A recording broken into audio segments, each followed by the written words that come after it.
Good morning, good afternoon और good evening जब भी आप ये मेरा वीडियो देख रहे हो।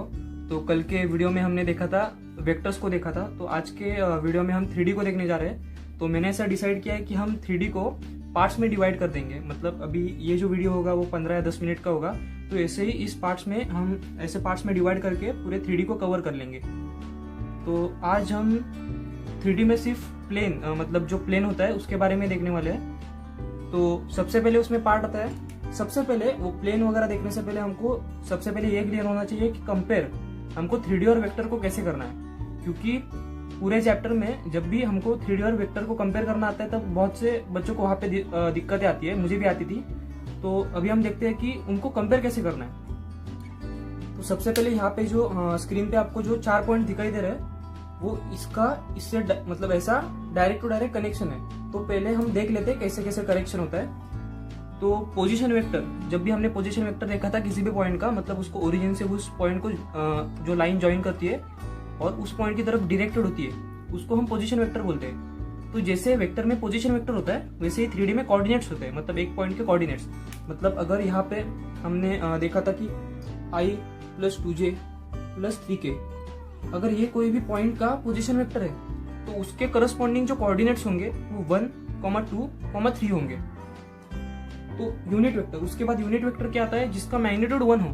अगर कोई भी वेक्टर दिया है उसको अगर हमने उसके मैग्नीट्यूड से डिवाइड कर दिया तो वो यूनिट वेक्टर बन जाता है। तो जिस तरह से वेक्टर में यूनिट वेक्टर होता है 3D में उसका डायरेक्शन कोसाइंस होता है, वैसे ही जो फ्री वेक्टर होता है, अगर कोई भी ऐसा यही फ्री वेक्टर मान लो, तो ये जो फ्री वेक्टर है इसका ही 3D में हमारा डायरेक्शन वेक्टर बन जाता है। और जनरल जब भी हम वेक्टर में कोई भी लेते हैं, मतलब जनरल जब भी इक्वेशन लेते हैं तब उसमें हम r के टर्म्स में लेते हैं। यहाँ पे हमको कोऑर्डिनेट्स के टर्म्स में लेना है, मतलब x, y और z। जैसे हमने 2D कोऑर्डिनेट्स में देखा था x और y कोऑर्डिनेट्स होते हैं, वैसे 3D में एक थर्ड कोऑर्डिनेट इंट्रोड्यूस हुआ है जिसको z बोलते हैं।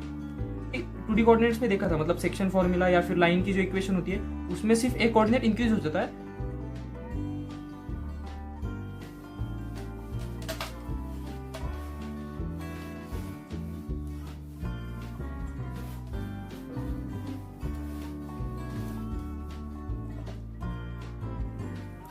तो सबसे पहले जैसे हमने 2D में देखा था, अभी हम बात 2D की करते हैं फिलहाल के लिए। तो 2D में जैसे डिस्टेंस फॉर्मूला होता है, डिस्टेंस फॉर्मूला, तो डिस्टेंस फॉर्मूला 2 पॉइंट्स के लिए होता है, x1 y1 x2 y2। उसमें क्या होता है, अंडर रूट ऑफ इन दोनों के बीच का डिस्टेंस, ये 2 पॉइंट है उनके बीच का डिस्टेंस होता है under root of x2 - x1 the whole square plus y2 - y1 the whole square. वैसे ही 3D में होता है 3 पॉइंट्स के लिए x1 y1 z1 x2 y2 z2। तो ऐसे ही फॉर्मूला होता है, उसमें सिर्फ थर्ड कोऑर्डिनेट इंक्रीज हो जाता है, x2 - x1 the whole square plus y2 - y1 the whole square plus z2 - z1 the whole square. इसके भी नोट्स आपको इस चैप्टर के कंप्लीट होने के बाद मिल जाएंगे। तो ये था डिस्टेंस फॉर्मूला। जैसे ही सेक्शन फॉर्मूला होता है वैसे ही 2D में जैसे सेक्शन फॉर्मूला होता है वैसे ही 3D में भी होता है। अभी हम देखते हैं 2D और 3D में सेक्शन फॉर्मूला। तो 2D में सेक्शन फॉर्मूला होता है, सेक्शन फॉर्मूला,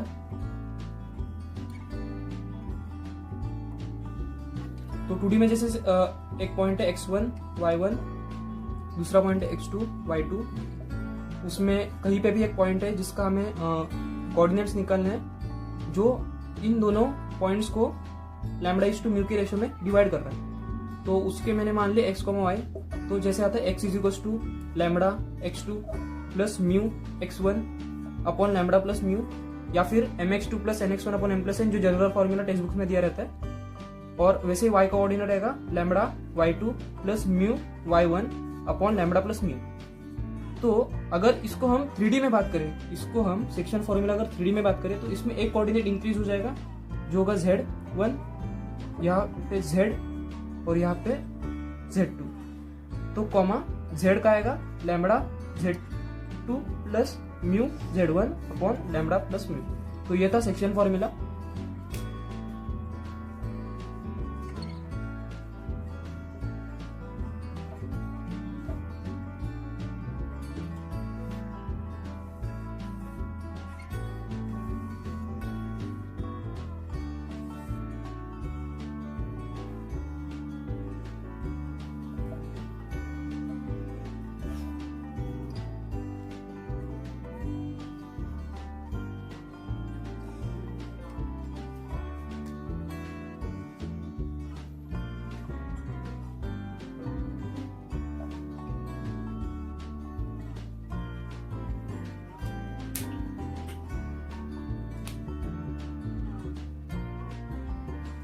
तो अभी हम बात करते हैं equation of planes. Equation of planes जो जनरली टेक्स्ट बुक्स वगैरह में दिया होता है, तो हम ऐसे बात करते हैं, ये एक प्लेन है, मतलब ये जो व्हाइट बोर्ड है उसको आप प्लेन कंसिडर कर लो, और ये जो है ये इस प्लेन से बाहर आने वाला वेक्टर है, मतलब ऐसा नॉर्मल, मतलब इस प्लेन के जो परपेंडिकुलर वाला वेक्टर है वो ये है, वो जो नॉर्मल है उसको मैं एन कैप बोल देता हूँ, मतलब इस प्लेन के जो परपेंडिकुलर डायरेक्शन में है उसके अलॉन्ग एक यूनिट वेक्टर जिसको मैंने एन कैप बोल दिया। एन कैप जो ए है वो हमारा नोन है, नोन पॉइंट, और जो आर है वो हमारा जनरल पॉइंट है। तो अभी हम इसको वेक्टर्स के हिसाब से, मतलब वेक्टर्स की मदद से देखते हैं। तो ये जो नॉर्मल है वो ऐसे है, मतलब इस प्लेन के परपेंडिकुलर, और जो ए है और आर है, ए जो हमारा नोन पॉइंट है और आर अननोन पॉइंट है। तो अगर मैं एक वेक्टर ले लूं जो ए और आर को ज्वाइन करता है, तो ये जो वेक्टर है ए और आर को ज्वाइन करने वाला वो तो इस प्लेन में है उन सारे आर के लिए जो आर इस प्लेन में आते हैं। मतलब अगर आर मैंने इस प्लेन से बाहर ले लिया तो जो ए और आर का ए माइनस आर जो वेक्टर होगा वो इस प्लेन में नहीं आएगा, और अगर आर इस प्लेन में है तो ए माइनस आर जो वेक्टर है वो इस प्लेन में आएगा। तो अगर ए माइनस आर इस प्लेन में आता है और नॉर्मल इस प्लेन के परपेंडिकुलर है, तो नॉर्मल का और ए माइनस आर का डॉट जीरो आना चाहिए, मतलब कि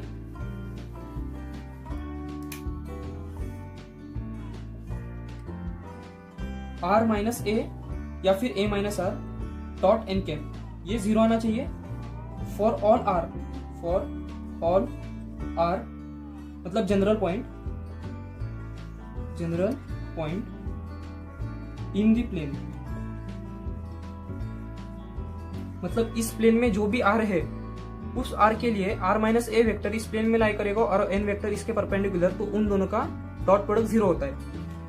तो ये था जनरल। अभी हम देखते हैं जो हमें इक्वेशन ऑफ प्लेन लाने के लिए कौन से पॉइंट्स दिए रहते हैं, मतलब क्या क्या चीजें दी रहती है और जिससे हमें निकलना क्या होता है। तो सबसे पहले हम बात करते हैं कि एक प्लेन है, एक प्लेन को फिक्स करने के लिए हमें 3 पॉइंट्स की जरूरत रहती है। फर्स्ट 3 पॉइंट्स,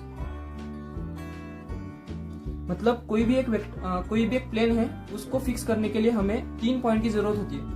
तो जैसे एक लाइन को फिक्स करने के लिए 2 पॉइंट्स की जरूरत होती है, वैसे प्लेन को फिक्स करने के लिए 3 पॉइंट्स की जरूरत होती है। तो हमेशा जो भी 3 पॉइंट्स होंगे वो ऑलवेज कोप्लेनर होंगे। 3 points will always be coplanar, और 4 पॉइंट्स हो भी सकते हैं, नहीं भी हो सकते। उसके बाद हमें अगर एक प्लेन को फिक्स करना है, तो हमें उसमें एक पॉइंट चाहिए, second 1 point and 1 normal vector. एक पॉइंट है, मान लो ए पॉइंट है इस प्लेन में, और दूसरा इस प्लेन के परपेंडिकुलर वाला एक वेक्टर चाहिए, इस प्लेन के परपेंडिकुलर वाला एक वेक्टर। तो जो पॉइंट होगा वो उस प्लेन को फिक्स कर देगा, और जो नॉर्मल वेक्टर होगा उस प्लेन की ओरिएंट, मतलब ऐसा अगर ऐसे हम शिफ्ट कर दें, ये नॉर्मल वेक्टर है तो इस प्लेन को हम कहीं भी शिफ्ट कर सकते हैं, ऐसे ऊपर नीचे। पर अगर ए फिक्स हो जाए तो ये प्लेन भी फिक्स हो जाएगा। मतलब अल्टीमेटली हमें जब भी एक प्लेन को फिक्स करना होता है तब हमें 3 पॉइंट्स या फिर 1 पॉइंट एंड 1 नॉर्मल वेक्टर चाहिए। एक पॉइंट और एक नॉर्मल वेक्टर, मतलब ऐसा एक normal vector.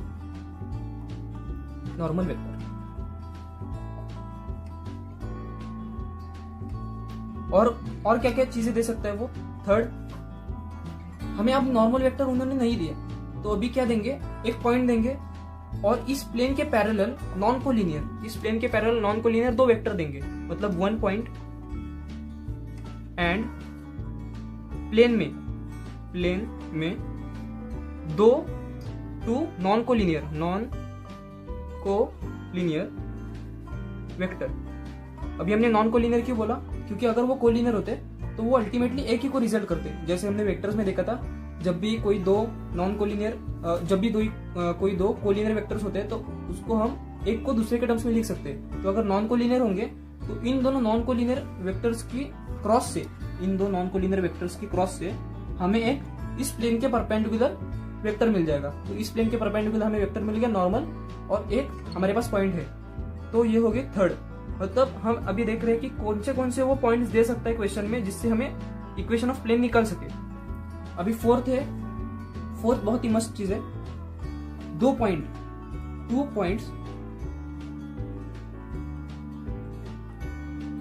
points and 1 vector. अभी 2 पॉइंट्स और 1 वेक्टर मतलब A और B है, 2 पॉइंट है और एक वेक्टर। वो वेक्टर A और B से जो लाइन पास कर रही है उसके नॉन कोलिनियर होना चाहिए। मतलब 1 vector which is non collinear with the line passing through A and B। मतलब A और B से जो लाइन पास कर रही है, A और B से जो लाइन या बोल दो या फिर वेक्टर बोल दो, उससे जो वेक्टर या लाइन पास कर रही है उसके नॉन कोलिनियर होना चाहिए। अगर नॉन कोलिनियर हुआ तब हमें एक वेक्टर और ये दूसरा वेक्टर जो 2 पॉइंट्स की हेल्प से निकला है, उन दोनों के नॉन कोलिनियर होने की वजह से उन दोनों के क्रॉस से हमारे पास एक नॉर्मल आ जाएगा और फिर कोई भी एक पॉइंट की हेल्प से हम उस प्लेन की इक्वेशन निकाल देते हैं।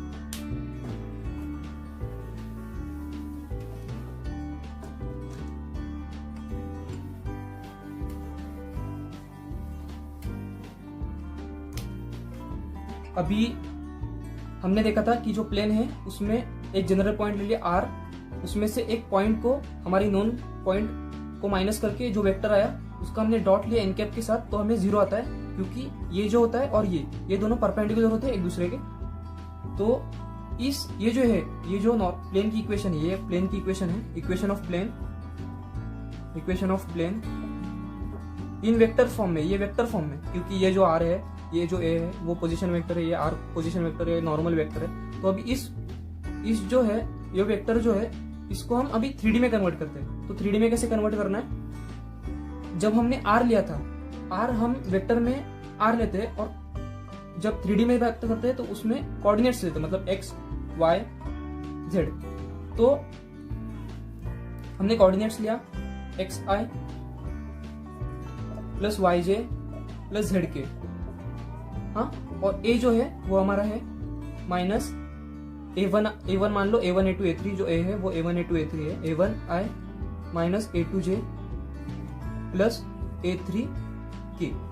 अभी हमारा जो नॉर्मल है वो मान लो N1i N2, अभी हमारा जो नॉर्मल है N कैप वो है N1i plus N2j plus N3k। तो अभी जब R माइनस इसका हम इसके साथ डॉट लेंगे तब क्या आने वाला है, देखिए n कैप। तो इसका अगर हमने पहले इसके साथ डॉट फिर इसके साथ डॉट, तो n1x plus n2y plus n3z minus n1a1 minus n2a2 minus n3a3 is equal to 0।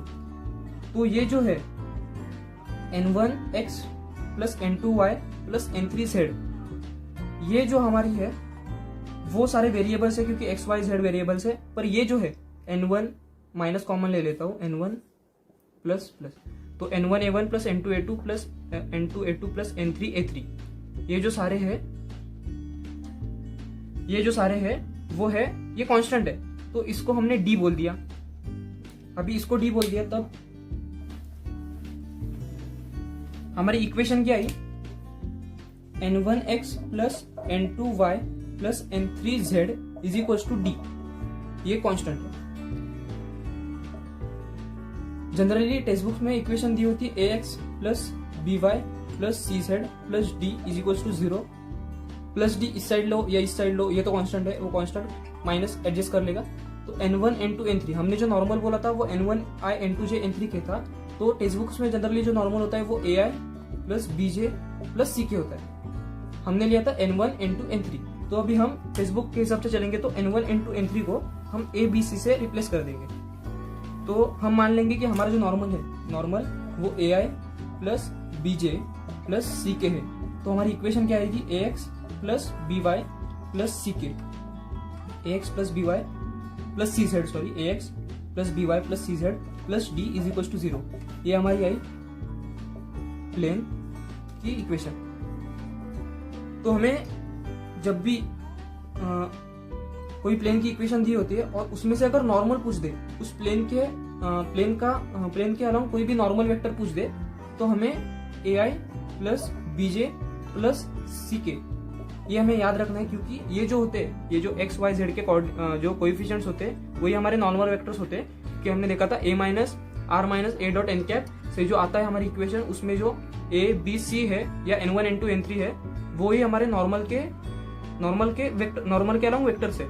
तो जब भी कोई भी प्लेन दे और उसमें से पूछे कि इसके अलोंग कोई भी नॉर्मल वेक्टर दे दो, तो हमें सिर्फ एक्स वाई और जेड के कोएफिशिएंट्स को i j k से लिख के हमें बताना है।